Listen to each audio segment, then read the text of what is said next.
بسم الله الرحمن الرحيم. السلام عليكم ورحمة الله تعالى وبركاته. جودهان داودياش كحرن مقالبة عالمية من نيو ميديا وصل وهذا برنامجنا كنا نيجي كفتة فضلا هتيجوا مقال كان بسوق على حكاية عشان يجينا سبسكرايب لايك وشير يقولي بكومنت اللي وده تفهم تعالى سو كلا سبسكرايب تو صاحب يا إحنا جينا برنامج كلاماتها كلنا نيجي كفتة أنا وخضر عبد الله محمود أيها كان إنك كسر جينتون إنك سوسيتورا سو كلام حيقلق قلت دونتا ولا شيء سجل يوسف حاجي وكم ذا خلوا ذا نذا من دوا ميديا وقتها برامج كنا يجعلنا هنا وده قلب وحنركوا واتسود وينيا خير قلق وهذا ما برامج كنا خير قليا أدو على هوا ودري إنه سجل يوسف حاجي سجل سودو والله قال عبد الله عليكم السلام يا صدق الله السلام يا داوياش داونا يا سمال محمد الحمية وحب السلام عليكم برامجكم كله قدر aad iyo aad isaga la aad baa u mahadsan tahay runtii barnaamijka kulan iyo kaftan oo ay nooga barteen daawadayaasheena ku xiran bartan midnimo media had iyo goor waxay nooga barteen oo soo gudbino sheekooyin daraasado iyo sidoo kale waxyaabo badan oo la xiriira kaftanka Soomaali weyn marka koowaad maanta horta hadaan ku bilaabo waxa jirta daraasado cusub oo iska soo daba dhacayay bil ugu dambeeyay maalin ugu dambeeyay waliba saacadii ugu dambeeyay oo dunida waxyaabo badan baa laga hadlayaa maanta waa dhanka daraasadaha sidoo kale dhanka sheekooyinka maalin sheeka dhacda oo waxyaabo waxa laga hadlayaa sidoo kale qisooyin dhaca sheekooyin dhaca sagalay daraasada koowaad waxay noqon doontaa horta daraasad cusub oo hadda la soo qaaday oo khubaro caafimaad waliba ay soo diyaariyeen daraasadani waxa ay khusaysaa dharka cusub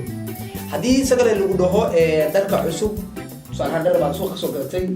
dharka waad iska dhaqaysaa ka waran maxay kula tahay qadaro horta waa mid aan sidii karo daraasadaas malaha maadaama daraasad ha horta hadalkeeda waxaa waaye intan saas leeyahay aad iyo aad laakiin markii la yiraahdo dhar cusub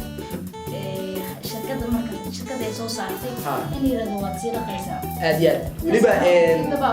ha ujeeda ku jira daraasadan waxaa soo saaray ama soo ikhtiiraacay oo sameeyay baaristan waa jaamacad ku taala dalka Mareykanka oo loo yaqaan Columbia University doctorka waliba daraasadan inta ugu badan ku lug lahaa waxaa loo yaqaan Donald Belesito oo jaamacadda Columbia University macalinka macalinkan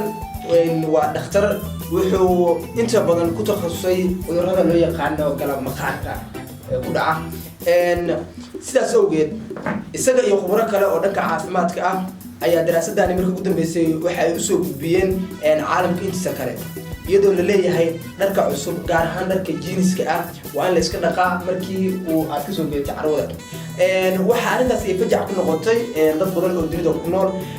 waana la yaab qofku inuu dhar ka soo gatay suuqa inuu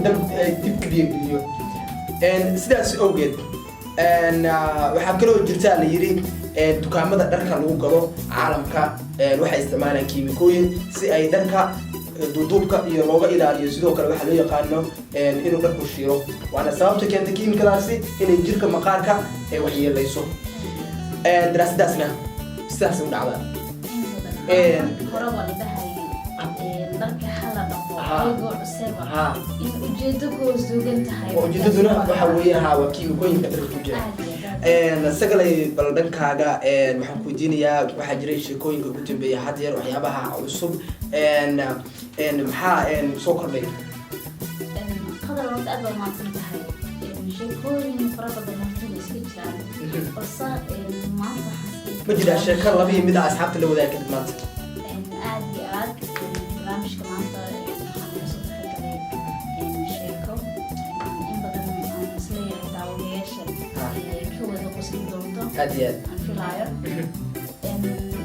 sheekada nin baa yiri nin baa ku duceysan jiray marka xilliga salaada marka uu dukado salaad walba uu dukanayo markii uu dhammaysto ku duceysan jiray ilaahayow gabar labaad xaas buu leeyahay wuxuu doonayaa marka xaas labaad marka xilli walba uu salaada u dhammeeyo wuxuu oran jiray ilaahayow gabar labaad isaxan maalin maalmaha kamid ah sida uu duceysanayay buu markii salaada uu dhameeyay baa xaaskiisa soo istaagtay xaaskiisa imaatay isagoo salaadii inuu ka baxay inuu ducaysto raba aad iyo aad markii soo hor istaagtay inuu saas u eego yiri ilaahayow sidaan isku ognaahano taas in badan oo iga qoslaysiisay waan dareemayaa in daawadayaashan sidaas oo kaleento aygana walo waxtar kuwa markaasi careysan aygana ay ka qoslayaan saafilay shirkadaasna garanaysaa inuu qoys jiro wuxuu yahay waa haddii dumarkaadu ay ku maqasho xaaskaago xataa bilaha haddii la baryaba inuu masaygu ka wen yahay aad iyo aad isla markaasi inuu yidhaahday ilaahay halkaa isla ogey sidaan isla ogey inooga dhig inoo ahaa waata isagana aad baan umaasanta waxaan filayaa sheekadaasi gaaban iyo barnaamijka kulan iyo kaftan asxaabtu inay ka wada fogteen dhan kale isagana waxaa soo baxday daraasad cusub oo iyana daraasadii ugu dambeeya hadda lasoo saaray ah daraasadani waxay ku saabsan tahay dhanka waxyaalaha la isku carfiyo oo ugu horeyso carfisada carfisadu waxaa la yiri xagga caafimaadka aad bay halis ugu tahay dhanka dumarka oo carfisada aad u isticmaalana arrintaani waxay ku noqotay fajac iyadoo wali dadka dhalinyarada ayaana dumarka kaliya dhihina ee wiilasha iyo ragga dhalinyarada iyo waliba dumarkana ay dadka aad u isticmaala ay yihiin carfisada waxa la yiri sagalay waxaa jirta la yiri sun ama kiimika ay carfisooyinku ka samaysan yihiin kuwaasi oo waxyeelaya dhanka neef mareenka qofka markii uu carfisada isku buufiyo dee carfisada isku buufina dee carf laga samaha waxa laga meelaha ay raacayso marka urkaasi ama waxa weeyaan waa neef mareenka qofka bini'aadamka neef mareenkiisa aad wax u yeelaysaa leeyahay sidoo kale waxa dhalisaa baa leeyahay cudurro kansar laga qaadi karo sidaas awgeed waxay leeyihiin khibrada caafimaadka waa in la yareeyaa carfisooyinka aadka u carfa isticmaalkooda waxaa lagu hoos daro oo soo raacaa la yiri sida barafuunada shaambooyinka kreemada iyo weliba waxyaabaha sida khaaska dumarku isku qurxiyaan ee aadka u carfa inay iyanu tahay waxyaabaha halis u ah qofku inuu markuu mataqaana wax badan isku carfiyo ama wax badan uu isku buufiyo u keeni kara urkaas faraha badan neef mareenkiisa kasarna ugu dambeyn ka qaadi karo waxaa la yiri daraasadan waxaa lagu tijaabiyaa la yiri dad ka badan 136 qof dadkaasi boqolkiiba 30 kamid ah waxay ka cabanayaan cudurrada neef mareenka oo ku dhaca qofka bini'aadamka sankiisa oo kale iyo sidoo kale sanbadiisa inay ku dhacaan sidaas ayaana keentay in khibrada caafimaadka ay soo saaraan daraasada in carfisadu ay halis ugu jirto dad badani inay cudurro ay ka qaadaan ku dhacaan neef mareenka iyo weliba sidoo kale ugu dambeyn kansarka sanbada inay isku bedeli karto daraasadaasina waa daraasad cajiiba oo hadda soo baxday oo iyadana ay dadku ay isla hadalhayaan oo ah waxyaabaha baraha bulshada aadka loogu hadalhayo dhankaada sagalay barnaamijka kulan iyo kaftan ayaan weli ku guda jirnaa bal dhanka sheekooyinka ayaa waxaan jeclaa inaan markaan aado iyo adigoo dhankaasi beri maalmahaani ku hawlanaa maxaa la wadaagsaa mar kale asxaabtaada oo aanu kaga qoslina oo sheeka horta mar labaad mahadsan tahay sidoo kale waxaan u mahad celinayaa daawadayaasha ku xiran channelkeena Midnimo Media mar kale waxaan isleeyahay aan ugu talagaleen sheeko yar oo aydan sidoo kale gaaban oo aad badan ugu qoslin doonto isleeyahay demo waa tahay daawadayaal sheekada labaad qadarow aan daawadayaasha ugu talagalay ayaa waxay tahay aniguna aad iga qoslisiisay ayaguna aan filaayo inay ka qosli doonto nin waalan oo isbitaalada lagu hayo dadka waalwaalan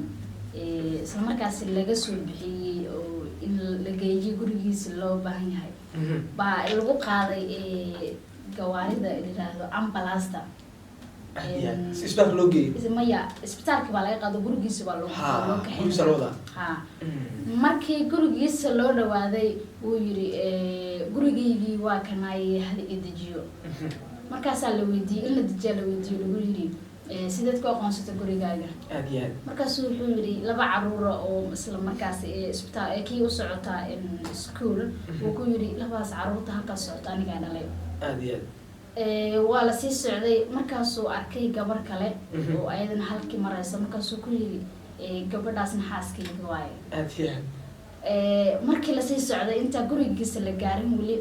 wuxuu arkay haddana isla nin buu arkay oo wada maraya markaasuu wuxuu ku yiri ninkaas halkaas marayana waa anigi waa anigi markaan uga bilaabay sheekada labada ciyaar ana dhalay sana qaba taas waxay ahayd mid la qaadan kara balse markuu yiri wiilka halka marayo waa anigi isla asigina yani la wado loo kaxeenay gurigiisii bal dadkii inta badan waxay ku noqotay Soomaha la yaab aad waayo waxay keenaysaa ninkaan waxa guri loo geenay inuu aasino wada qof caafimaad qaba dadana hadda waxa la ogaaday inuu yahay nin xanuunsan aad isla markii waxa yani maadaama uu yiriba wiilka halkaas marayo waa anigi oo yani just laba qof oo iska soo qaaday asigii marka aad waa sheeko runtii aad oo qosan iyo waliba kaftan leh waxaan filayaa sheekaas inay asxaabtu aad uga bogteen waana sheeko la xiriirda dadka walwaalan macnaha si caafimaadkooda lagu tijaabiyo waxyaabo badan lagu tijaabiyo ayaa jirta aad baa u mahadsan tahay sagal waxaan filayaa daawadayaal intaas وهاجاك داود يا أنت سياق على هاي إن أنا كسر جبينه أنا جاي يسجل بقى برامج كلن يكفتن وعد كداون السن مخالفة هي عالمي جا من الميديا حفلة يا إن أتكبر وتشين برامج كا مقال كم واحد على هاي إن سبسكرايب صارتين سوكر لايك يشير يكومنتنا أصحابتنا لسه وذاك تان وكم هسنتين داود شذا يولي ولا ساعتك برامج كا نبتقليو